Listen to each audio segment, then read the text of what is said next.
como muitos clubes fazem, né? Não é o Botafogo, mas é a realidade do futebol, te manda embora com uma mão na frente e outra atrás, você não tem rescisão, você não recebe nada, Sim. você tem que entrar na justiça. Se você tem um dinheiro guardado, beleza, se não, não.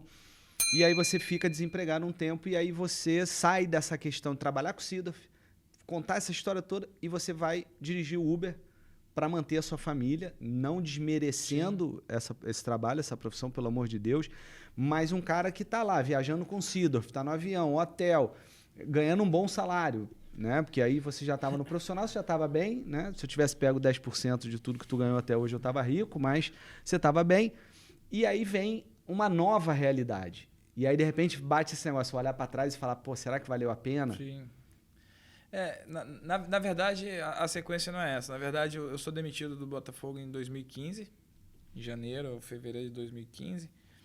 E aí eu fico 20 dias em casa. Foi o período que eu fiquei desempregado. E como eu sou muito ativo, no primeiro sábado que a minha esposa saiu para trabalhar e que eu estava deitado no sofá, quando ela bateu a porta, eu não conseguia parar de chorar. Eu senti o cara mais vagabundo do mundo. Me senti um completo de um vagabundo.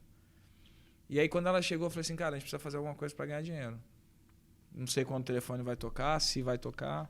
Se eu vou voltar pro futebol ou não. E ela trabalhava na época, acho que numa concessionária de carro. Ela, vamos vender sapato. Eu falei, vamos vender sapato. Ela conciliando. Eu ia, se eu não me engano, a São Gonçalo, comprava sapato feminino com ela, botava no bagageiro do carro e ia nas concessionárias que ela conhecia as meninas.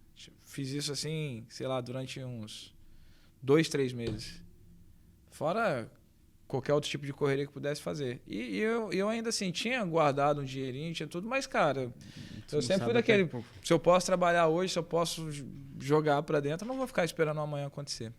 Até que depois de acho que de uns 2 meses, 2 meses e meio, foi que você me faz um convite para trabalhar numa agência de publicidade, a Ponta. Na Ponta. Que você era sócio na época, mas que você nem atuava. É. Na verdade, era até o Carlos Brasil, né? Eu e o Carlos Brasil. Só que o salário lá era, se eu não me engano, 15 vezes menor do que o salário que eu recebia no Botafogo. Tu quer ir pra Ponta, uma empresa minha do Brasil ganha a mesma coisa que tu ganhava no Botafogo, não mas, dava, né, filho? Não, mas o detalhe de falar isso é porque o Brasil não acreditou que eu pudesse aceitar o desafio. Foi isso. Sim. E na hora que você falou, eu falei, sim, eu tô dentro. Eu sabia que você ia aceitar. Te conhecia, sabia. Eu tô dentro, e aí eu comecei a trabalhar nessa empresa, né?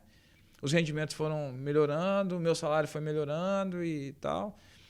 Mesmo assim, talvez numa situação até de mais calmaria, se eu apertasse daqui, apertasse dali, talvez pudesse até dar... Mas eu sentia que o padrão de vida estava cada vez caindo mais. A gente estava com cada vez mais dificuldades. E eu, por ter vivenciado tudo no futebol e trabalhar de 7 da manhã a 11 da noite, todos os dias, 7 da manhã a 11 da noite, cara, me sobrava um gás absurdo. Cara, eu não pensei 2 vezes. Eu trabalhava na Ponta, de manhã e de tarde, de noite eu ia rodar de Uber, eu só voltava para casa 1h da manhã, para complementar a renda. Só que chegou um momento que daí parou de ter os valores da Ponta, porque o Brasil começou a tomar o rumo do futebol, começou a engajar de novo no futebol, e aí, cara, eu comecei a aumentar, comecei a andar o dia inteiro. Na verdade, a Ponta começou a fechar, Sim. Né? Ele ainda não tinha nem assumido o Vasco ainda. E aí... A gente foi trabalhar remoto, foi trabalhar em home office, e aí, cara, eu comecei a aumentar ainda mais. Eu lembro que eu rodei por 4 a 5 meses no Uber. Mas assim, amarradão, é aquilo que eu te disse. Eu nunca fiz nada por fazer. E quando eu comecei a rodar no Uber, eu queria ser o melhor motorista de Uber. Eu queria ter as melhores notas, os melhores elogios, que tinha aquela situação dos elogios. Mas caí dentro, assim, amarradão. Ao ponto de ficar quase que viciado, porque aquilo é viciante. Você fica olhando pro aplicativo em casa, tu não sossega. Parece que você quer estar na rua o tempo todo, assim, sabe? Cara, zero vaidade para isso. Quanto tempo você ficou fora do futebol? Eu fiquei fora do futebol por... Diretamente no clube, né? Foram 3 anos. 3 anos. De 2015 a 2018. E aí o Brasil assume o Vasco, as categorias de base do Vasco, e eu te conheci no Botafogo, indiquei ele para Ponta, não era tão atuante, mas era sócio da empresa, a empresa acabou. Na Ponta foi um ano e pouco, aí eu começo a fazer a transição para uma empresa de assessoria financeira e pessoal, que foi quando eu fui parar lá no Paraguai. Então, assim... E aí o Brasil assume e te chama de volta. Quer dizer, te chama de volta para o mundo do E uma futebol. semente plantada lá atrás num projeto que talvez muitas outras pessoas não acreditassem. E aí você volta para o Vasco, quer dizer, volta para o futebol, dessa vez no Vasco, desempenha novamente a tua função de forma brilhante. E aí vem uma nova convocação para a seleção brasileira, dessa vez como supervisor. Ou seja, você vai como atleta e depois você volta para a seleção brasileira como supervisor. Como é que foi isso? Como é que foi essa convocação? Como é que foi essa alegria na tua vida de voltar para a Granja de uma maneira diferente da que você foi como atleta? Então, assim, não é hipocrisia minha. Foi muito mais marcante e foi muito mais feliz. Essa agora? Essa agora. Porque você está mais velho, você tem mais discernimento e é de se entender que aquilo que você escolheu para a vida como profissão, na maneira que você se entrega, de repente você bater ali, foi assim, indescritível, sabe? Porque como atleta, chega a beirar uma certa casualidade, assim, sabe? Uma casualidade, aconteceu, foi uma vez, foi duas vezes.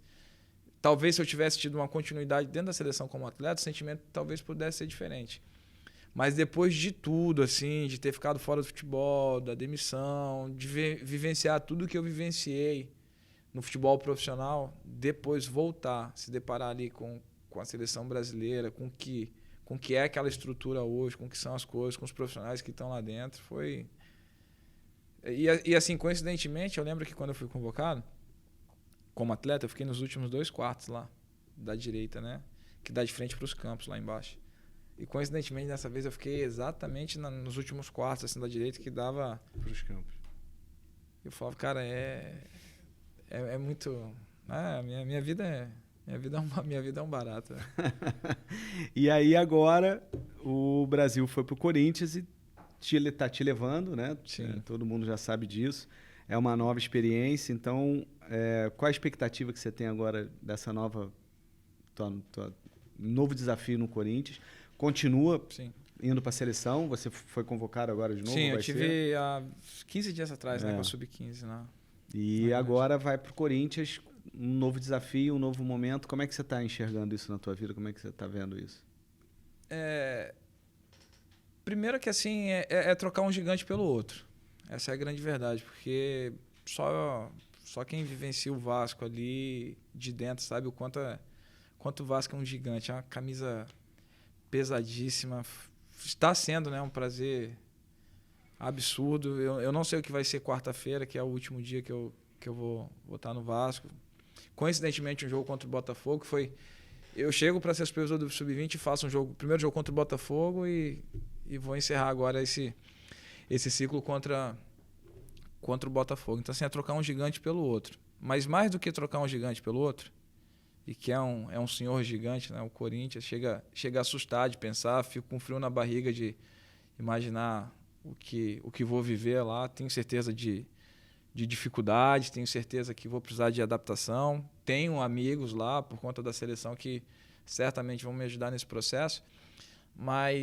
E nem é ingratidão com o Rio de Janeiro, que é a cidade que me deu tudo que eu tenho até hoje. Eu até brinco todas as vezes que eu imaginava ir embora de vez do Rio de Janeiro, acontecer alguma coisa e aqui eu ficava. Mas eu sempre ansiei demais viver em São Paulo, trabalhar em São Paulo.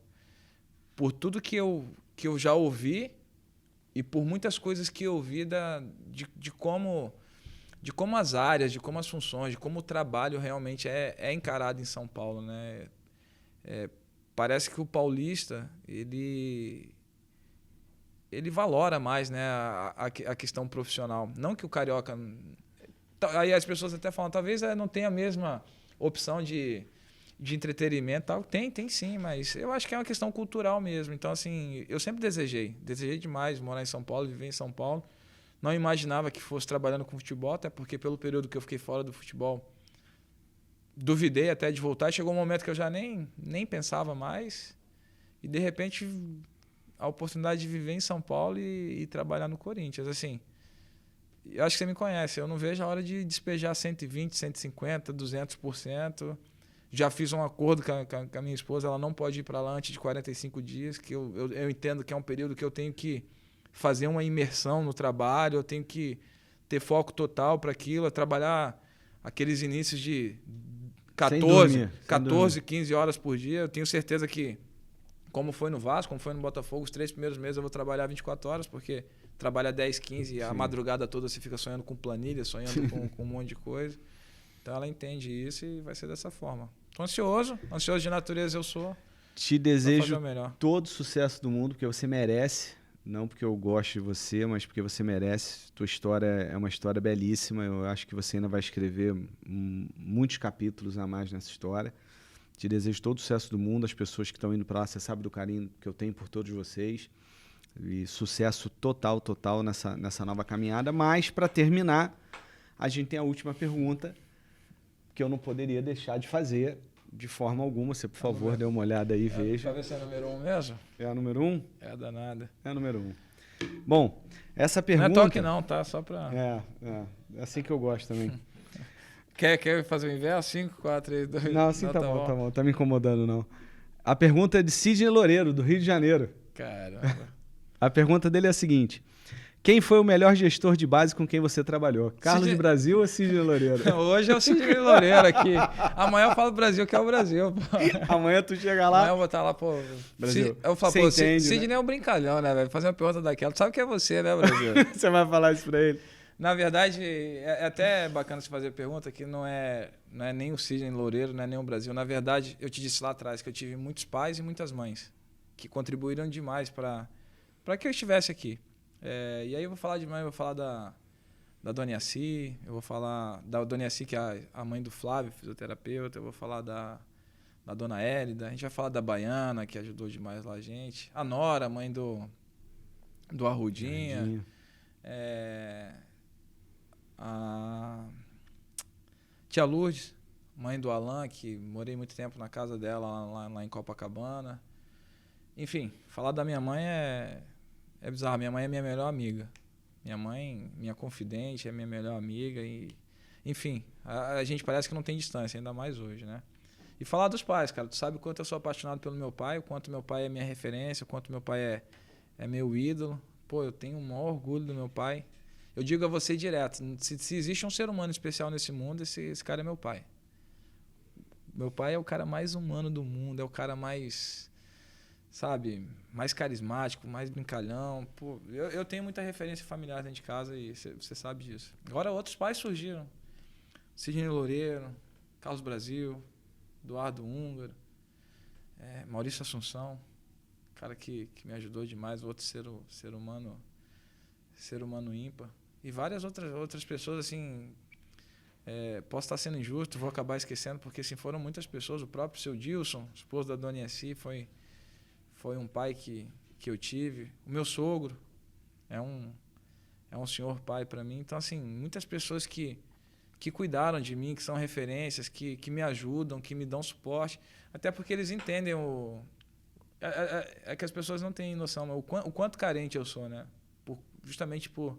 Desde os 14 anos fora de casa. Por não ter a família próxima. E mais do que pais de vida, e aí citando você, Maurício, Brasil, Húngaro, Ney, e falar de Mauricinho, a gente vou andar aqui, é gente pra caramba. O próprio Henrique. O Henrique, que foi um paizão que a vida me deu. Tem lá o Wallace, que trabalha comigo hoje, lá o roupeiro, cara, que é um ser humano fantástico. Aí o cara que mais me faz me emocionar no dia a dia no clube é o Robinho, que é o cara que cata lixo de 5h30 da manhã até 6 horas da noite. O cara tá louco no clube, que eu tô indo embora, que eu não posso ir embora. Então, assim... muitas pessoas que me ajudaram. E profissionalmente, vocês sabem o quanto vocês contribuíram para mim, o quanto você me fez dependente do telefone, de ficar antenado no telefone, o quanto você me ensinou a ser impositivo de forma educada, o quanto o Brasil me ensinou a ser um cara organizado, um cara a planilhar as coisas, o quanto o Húngaro me ensinou a questão principalmente da fala, da maneira de se expressar, da maneira como ele eleva tom, diminui tom, como ele aborda, como ele tira das pessoas. O Maurício Assunção, cara, de um cara de ensinar o que é ser humano, né? O que é você ser gestor, ao mesmo tempo você ser humano.